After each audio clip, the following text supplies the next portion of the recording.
Hey everyone, this is Dr. Steve Orma, and today I am starting a new series here on YouTube where I am going to answer questions from viewers. And I'm going to call this series Sleep Snippets.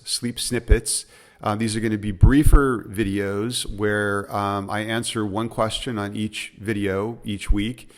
And so like any questions that you have, if you want me to answer questions, I'll tell you what you could do at the end here where I'll answer your question on here as well.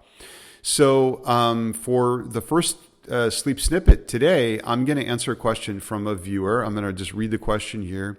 And this is just, this person posted this in the YouTube comment section below one of the videos. And his name is Colin Patrick. And so here's his question. He says, so anxiety doesn't cause sleep problems, but the fight or flight response does? So that's a question. Is this not the same thing? Sort of sleep professionals, they all say that it's the hyperarousal that causes insomnia. So confused now, exclamation point. Okay, so basically he's asking, he basically, what he's heard is that hyperarousal, what's called hyperarousal, causes insomnia. Okay. And then he's kind of asking as well, like, does anxiety or the fight or flight cause insomnia? Because those things are what create kind of a hyperaroused state.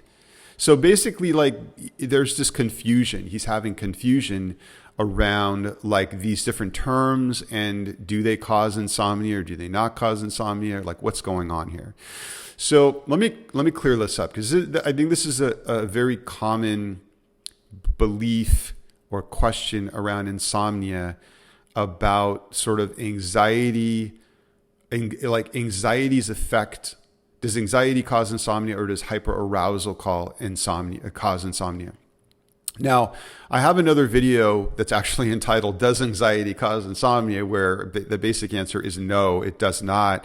So I would encourage you to watch that if you want kind of a more in-depth response to that question. But what I'm going to do today is kind of focus on maybe a different aspect of it, or kind of add a couple things to this. And I also want to define these terms because, there's like all these terms being thrown around, and I want to define them clearly.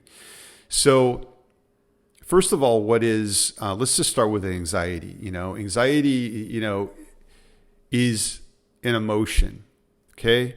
So anxiety is a lot of times used interchangeably with stress. People say stress and anxiety, they think it's kind of the same thing, but they're not. Anxiety is an emotion. So it's an emotion like, joy or excitement or guilt or sadness. Okay. It's an emotion that we feel, and it's an emotion that we feel when we worry about something bad happening. We worry about something bad or negative happening in the future. And then that generates the emotion of anxiety. Okay. It's essentially like fear, but it's fear about something happening in the future. Okay? So that is what anxiety is. Now, when someone is feeling anxiety, they're going through what's called the fight or flight response. Okay? So the fight or flight response is another way of saying anxiety. It's the same thing. It's just the physical response of anxiety. So you have a worry like, oh my God, am I going to sleep tonight? Or I don't know if I'm going to sleep tonight. And then that generates some anxiety. And then that anxiety, the physical part of that anxiety is the fight or flight response. Now, what that is these physiological changes. Most people are familiar with the fight or flight response or the stress response. But what that is there's these physiological changes that happen in the body where we release adrenaline and norepinephrine and cortisol, and it gives us all this energy, and it makes you more alert, and this is what creates the aroused state or the hyper aroused state, where you're just like, you're alert, you're awake. Okay. And then there's other physical responses to this as well. I won't get into that in detail, but I'll just focus on, there's this hyper arousal. Now, why do we get hyper aroused, or why do we get very alert?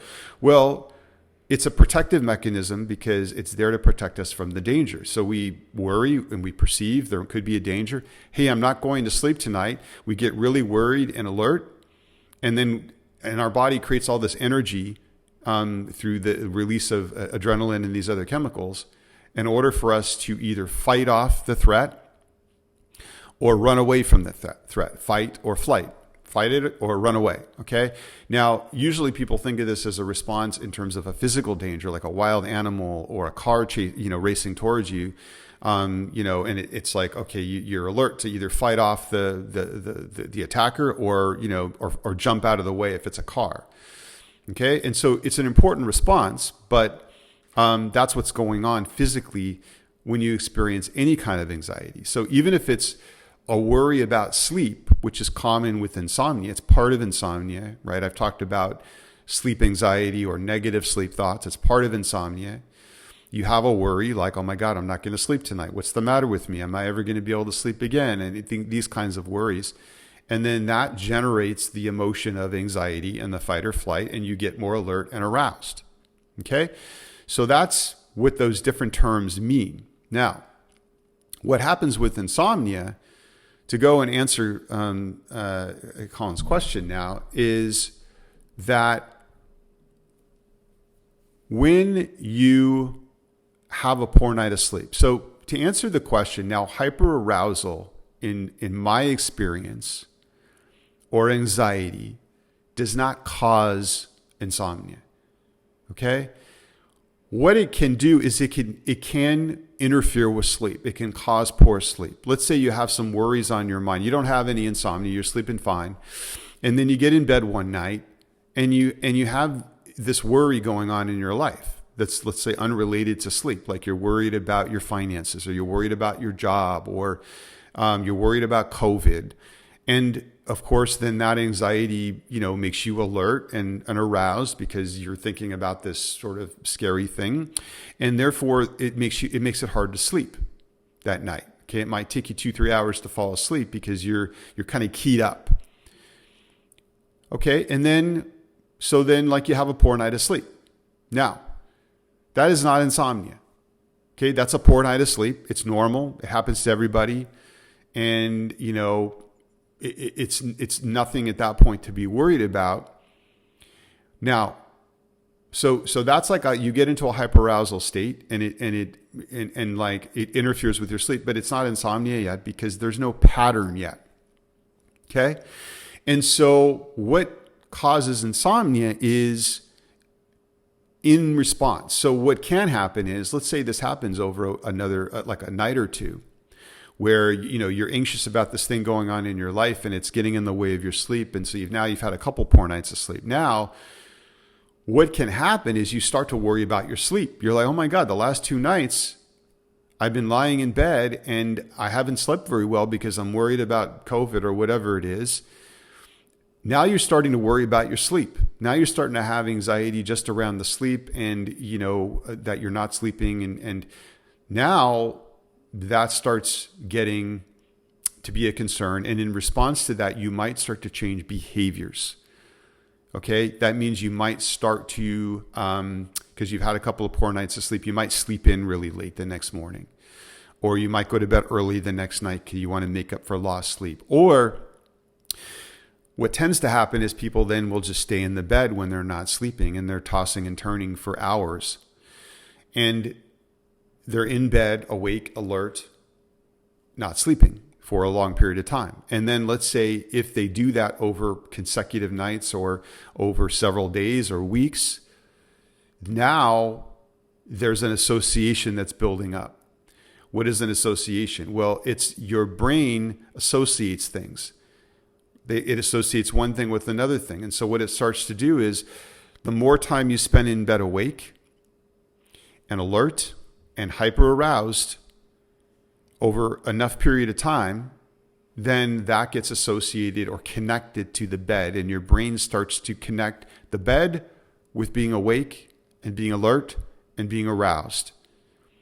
And then what the brain thinks is, oh, well, Colin's spending quite a bit of time in bed just lying there awake, or lying there awake and alert and aroused. He seems to do that a lot. Maybe he wants to do that. That's what he would want. Let me make it easier and make this into like a normal automatic pattern. Let's turn it into a habit, essentially. So now, sometimes when Colin gets into bed to go to sleep or to go back to sleep, he becomes alert because the brain automatically triggers that response because it's been associated with the bed and it's trying to help him sleep better. Or not, I'm sorry, not help him sleep better, but help him do what the brain thinks he wants to do, right? So whatever you do continuously, like consistently, it just becomes a habit. Your brain will turn it into like an automatic habit. It gets automatized essentially to where you don't have to try to do it. It just happens. This is how all habits are formed. And so what also can become a habit is that hyper-aroused state in the bed. Okay. So to go back to Colin's question, does hyperarousal cause insomnia? No. It's a symptom of insomnia. And what happens is hyperarousal gets associated with the bed. So then what happens is you might be totally exhausted. You might be totally tired and sleepy. You haven't slept well for weeks or maybe months. And you get into bed and then all of a sudden you become alert and aroused. And you're hyper-aroused because you're like way too awake to sleep. And you can't sleep because you're in this aroused state. Now, yeah, you could say the arousal is preventing you from sleeping, but it's the arousal that's become associated with the bed. Okay, it's the arousal that's become an automatic trigger. When you're in the bed, that's the problem. So I know this could be a little confusing, but just being aroused in the bed does not cause insomnia because a lot of times people, when they don't have insomnia, they might get in the bed and they might be aroused. They might be anxious. They might be thinking about something in their life, but ultimately they still fall asleep because they're tired and because there is the association with the bed is very strong for sleep. And so they still just fall asleep even though they initially were aroused. Now, in that case, it's the association that they have a strong association for the bed and sleepiness or bed and sleep that overrides the arousal and they are able to fall asleep. With insomnia, the hyperarousal becomes a trigger. It becomes a stronger association than sleep, or that association gets confused. And therefore, that is the thing that keeps the person awake. And that is what insomnia is. It's like a conditioned hyperarousal in the bed. It's not just the hyperarousal. And an example I give a lot when people ask, does anxiety cause insomnia? Or does hyperarousal cause insomnia? Is, I specialized in seeing clients with anxiety for, 16 years. And many of them had generalized anxiety disorder, which is someone who's basically just anxious all the time. They worry about everything, okay, all day long. They're worrying about everything. So they're almost constantly in this aroused state. But half of them slept like babies at night. Half of them had no problem falling asleep at night. And so why? Because that arousal state was not associated with the bed. The bed had a strong association to sleep. So even though they were this extremely anxious person a lot of the day, at night they slept fine. Okay, and that's the key thing, is the association that's made with the bed, not just the hyperarousal.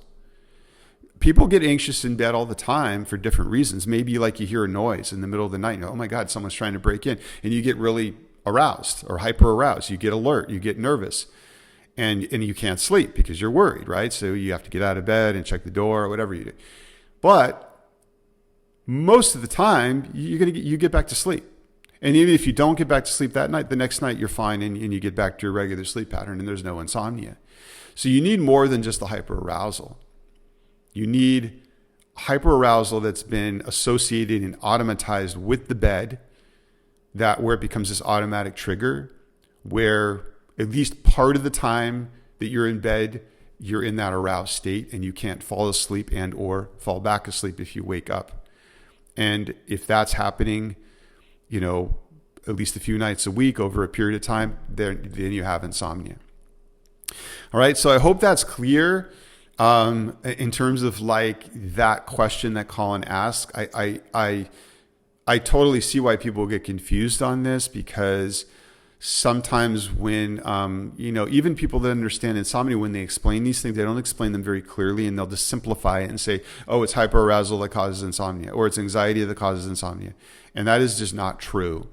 You need more than just those things in order for insomnia to develop and be maintained.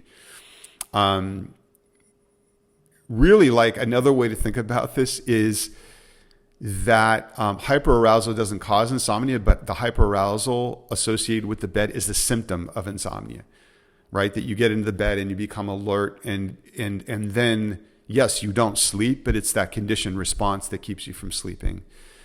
And the hyperarousal is just a symptom of that.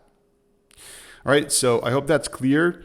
And the sleep snippet questions I'm going to be posting on Thursday. So I'm going to be doing 2 videos a week now. I've been doing 1 video a week, up to this point, but now I'm going to do 2. People seem to be really getting a lot of value from these, and so I want to start, creating more of them. So I'll be posting like my normal sort of videos on Tuesdays, and then on Thursdays I'm going to answer a sleep snippet question, and do that every Thursday. Okay, so if you want me to answer a question from you, then all you need to do is post that in the comments. So if you found value, if you like this idea for the series, then click like. If you're on YouTube here, and you can also subscribe to the channel, so you get everything. You find out about the videos every time I post them. And then if you want me to answer a question for this series, just post it in the comments below. I read all the comments. And if there's a question that I think is really valuable for the audience, then I'll do a video just for you and answer your question. All right. So I hope you have a good rest of the week, and I'll see you next time.